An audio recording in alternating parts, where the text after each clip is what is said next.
Carlos, ¿volverías a buscar la presidencia municipal de Nuevo Laredo?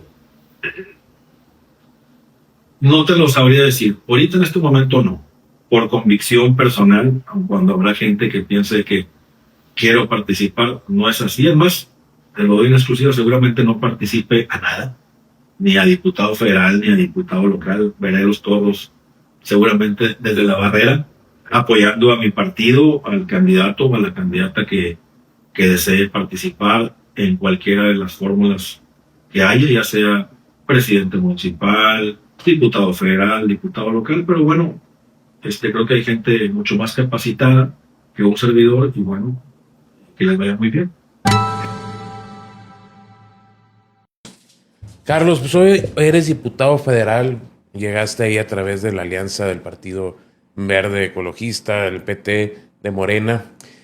Formas parte además de las comisiones de Gobernación y Población, que eres secretario, Hacienda y Crédito Público y Seguridad Ciudadana también. Carlos, ¿qué querías hacer diferente como diputado?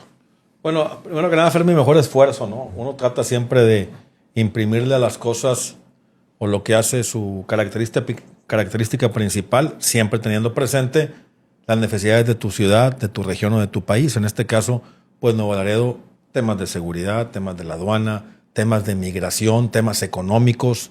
Y por eso estoy en esas comisiones que tienen que ver gobernación, pues obviamente con la gobernabilidad del país, pero también con la migración, por el tema que atañe aquí a Nuevo Laredo, a los dos Laredos, a toda la región. El tema de seguridad pública, pues por obvias razones, por Tamaulipas y por Nuevo Laredo y por lo que pasa en el país, porque sigue siendo el principal reclamo, la principal necesidad, la principal angustia de la gente. Y por eso, desde esa comisión y desde otras comisiones hemos aprobado importantes dictámenes que se han convertido en leyes, como la ley de investigación e inteligencia, la ley contra la extorsión, la ley que tiene que ver con los delitos contra el feminicidio, la ley que crea la Guardia Nacional y la dota de facultades y le da sustento jurídico, la ley que tiene que ver con la Secretaría de Seguridad Pública, que le da capacidades de investigación e inteligencia, que la dota de dientes y facultades y le permite coordinarse con los estados y los municipios.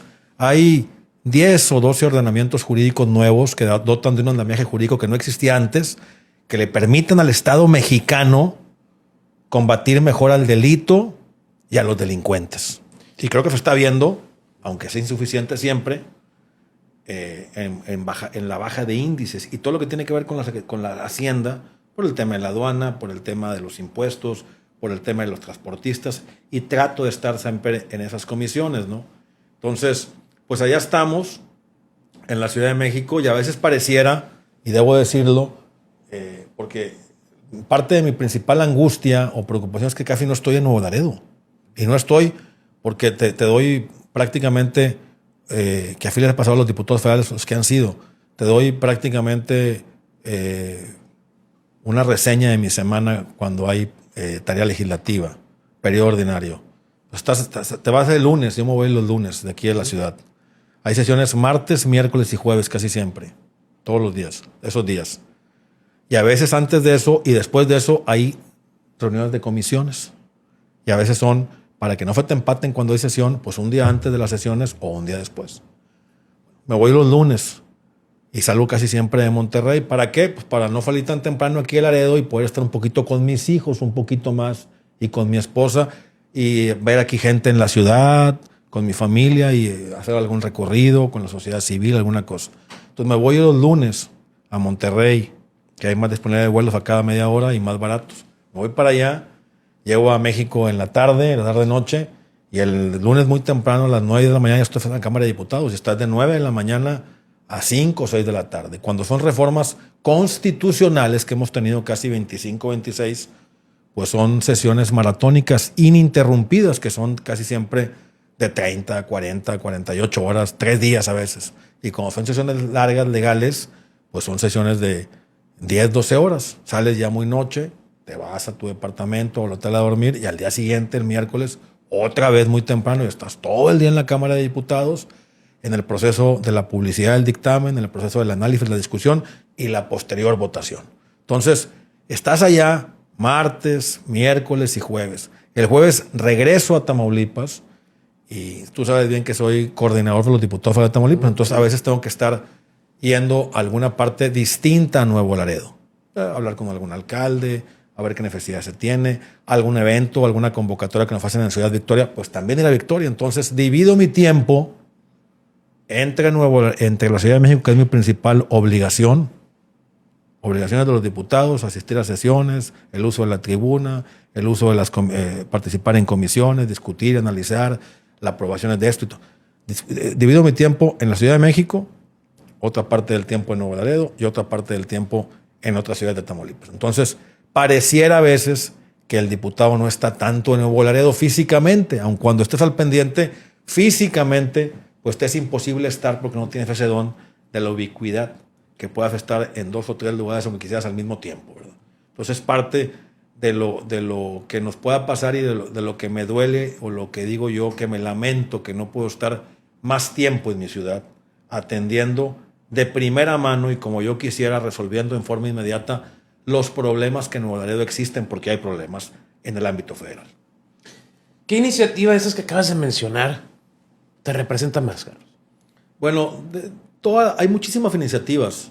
Se han aprobado cerca de 28 reformas constitucionales, 25 más o menos aproximadamente, que tienen que ver con la soberanía energética, que tienen que ver con la recuperación de las empresas públicas del Estado, que tienen que ver con los trenes también, las vías férreas, que tienen que ver con la seguridad pública, que tienen que ver con los vapeadores, que tienen que ver con la igualdad sustantiva entre hombres y mujeres, que tienen que ver con la protección y el cuidado animal, que se elevó a rango constitucional, que tienen que ver con la seguridad pública, que tienen que ver con el incremento anual permanente, constante del salario mínimo, que ya se puso en la Constitución, que siempre esté aumentando por encima de la inflación año con año y que esto sea obligatorio.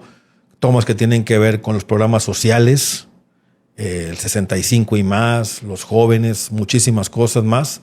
Hay infinidad de la reforma laboral también. Hay cerca de 25 reformas constitucionales, otras tantas legales, que me siento muy representado, que las hemos votado a convicción, a conciencia, y que ahí están los resultados que la gente, bien o mal, independientemente de lo que se diga, y que además yo respeto, quien pueda disentir, una gran mayoría de la población todavía sigue estando conforme, satisfecha y contenta con el gobierno de la Cuarta Transformación. Porque ha elevado su nivel de vida, porque se han sacado a cerca de 13 millones y medio de gente de la pobreza, porque ha mejorado la seguridad pública, aun cuando no se desconoce que se siguen teniendo problemas, porque ha aumentado constantemente el salario mínimo, porque no tenemos inflaciones constantes, porque la balanza comercial está bien, porque hay infinidad de indicadores económicos. Hace días compartí 12 indicadores económicos que hablan del buen desempeño de la economía mexicana, que compartió la presidenta, y que nosotros, entre las facultades que tenemos, son aprobar la ley de ingresos y la ley de ingresos.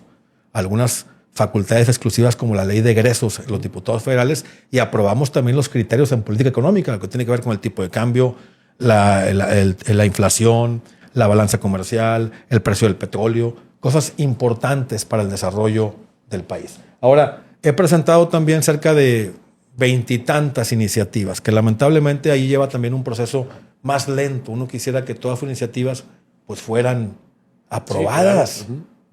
Y yo he presentado iniciativas que tienen que ver mucho con Tamaulipas. Por ejemplo, una que yo la siento mucho, porque pues, es una constante, es una cosa que pasa en Tamaulipas y en todo México y que ha pasado aquí, el tema de los desaparecidos.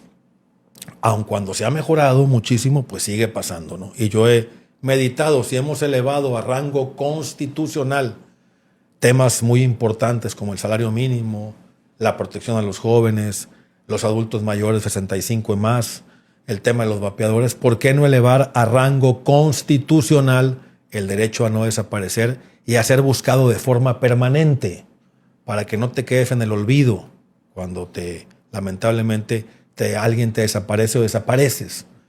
Y es una reforma al artículo 1 de la Constitución y una reforma al artículo 20 que también habla para que la familia tenga garantías en cuanto a la búsqueda y algún tipo de apoyos especiales. Esa, como también el tema de los medicamentos, que propongo una reforma a algunos artículos de la Constitución para asegurar el abasto oportuno, permanente y constante de medicamento en los hospitales públicos del país. Otros que tienen que ver con el IVA, otros que tienen que ver con el sorgo, otros que tienen que ver con áreas estratégicas del país. Son cerca de 20 iniciativas, ahorita no recuerdo todas, pero ahí se pueden meter a mi página al CIL, y ahí las pueden ver, como también hemos tenido y presentado algunos exhortos, puntos de acuerdo de urgente y resolución. Y bueno, seguiremos insistiendo, pero son temas, todos ellos importantes, que tienen que ver principalmente con Tamaulipas. Carlos, si solo pudieras aprobar una iniciativa antes de terminar esta legislatura, ¿cuál sería y por qué? ¿Hay alguna que esté ahí en el tintero? Yo creo que sobre el tema de los desaparecidos, por respeto y por cariño y solidaridad con las madres buscadoras, creo que les daría mucho más garantías que leves a rango constitucional. Lo mismo que dice la gente, nuestros compañeros de la 4T, oye, vamos a elevar a rango constitucional el tema del 65 y más para que los adultos mayores tengan el derecho a recibir su pensión y que nadie se las pueda quitar. Bueno, ¿por qué no lo subimos, elevamos a rango constitucional? El que no te dejen de buscar y que no puedas desaparecer. El derecho a no desaparecer y a ser buscado. ¿Por qué no? Entonces, bueno, es lógico, ¿no? Y en el platicar, pues todo el mundo te va a decir que no, ¿verdad? Que pues, está perfecto, ¿verdad? Bueno, vamos a plasmarlo. Yo voy a seguir insistiendo. Hay esta iniciativa, están otras del IVA, están otras también el reconocimiento al Día Nacional del Operador de Transporte de Pasajeros y de Carga también. Hay muchísimas iniciativas, no recuerdo ahorita todas, pero ahí se pueden observar en mi página de la Cámara de Diputados. Carlos, en los 80 surge en México la llamada corriente democrática dentro del PRI. Sí. Esta buscaba una renovación del partido, apertura a nuevas ideas ante un partido que comenzaba pues a ensuciarse, a enfrascarse en sus propios errores.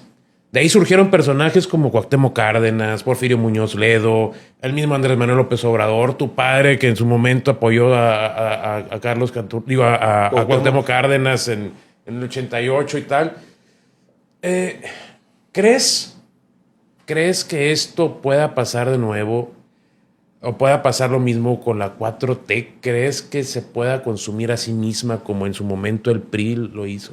Creo que ahorita es muy pronto para que pueda suceder, pero creo que siempre hay que tener altos niveles de probidad en el ejercicio del servicio público. Que si no la creemos y que si no estamos constantemente en contacto con la población, que si no escuchamos, que si no legislamos, que si aprobamos impuestos, que si hacemos leyes que lesionen y perjudiquen a la población en cuanto a los diputados, o que si quien está al cargo del ejercicio o la titularidad del Ejecutivo federal o estatal o municipal en alguna ciudad, en algún estado, hace errores, pues la gente te los cobra. A la gente, como decía el expresidente Andrés Manuel, tonto es quien piensa que el pueblo es tonto y que no se da cuenta de nada. La gente está observando y está altamente civilizada y politizada y sabe quién le falló y quién ha sido buen gobernante, quién ha sido buena presidenta o mala presidenta. Entonces, creo yo que la 4T, todos los funcionarios de la 4T, presidentes municipales, gobernadores, la presidenta de la República, ella más que nunca está cuidando el ejercicio de su encargo, hacerlo con honorabilidad, sin faltar los compromisos con la población, de no fallarle a la gente, teniendo bien presente los principios, no robar, no traicionar y no engañar a la población, no mentir a la población. Entonces, hay que estar siempre alertas, sin fallar a la gente, escuchándola, y por eso bien dice la presidenta y el gobernador, no tanto de escritorio, sálganse a la calle, atiendan a la gente, platiquen con ella, escúchenla, atiéndanla, resuelvan problemas. Entonces es lo que tratamos siempre de estar haciendo. Carlos, ¿te ves nuevamente como alcalde? Por el momento no, ni me interesa, la verdad. ¿Te ves como gobernador? Yo quisiera que eso lo contestara la gente que nos está viendo, si me ven como gobernador, ¿no? Por ahí dicen que el pueblo no se equivoca, es una posición política y un principio político de Morena, ¿no? Entonces vamos a preguntarle a la gente en su momento. Yo por lo pronto, quietecito y aquí sentado. ¿Te gustaría ser senador? También creo que es una aspiración y un cargo legislativo muy interesante. ¿Qué sueño político te falta cumplir? Principalmente, como decían o como se dice, no te preocupes por el encargo, preocúpate por el encargo, ¿no? Que esto sea de convicción. Si la lucha me lleva a un determinado cargo, pues ahí estaré, donde le haga falta al partido, donde la gente lo reclame, ¿no?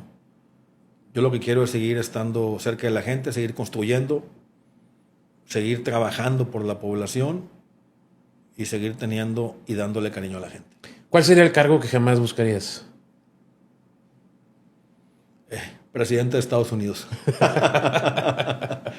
Carlos, por último, si dentro de 30 años alguien ve esta entrevista y tus nietos la encuentran en internet, ¿qué te gustaría que descubrieran del hombre detrás del político?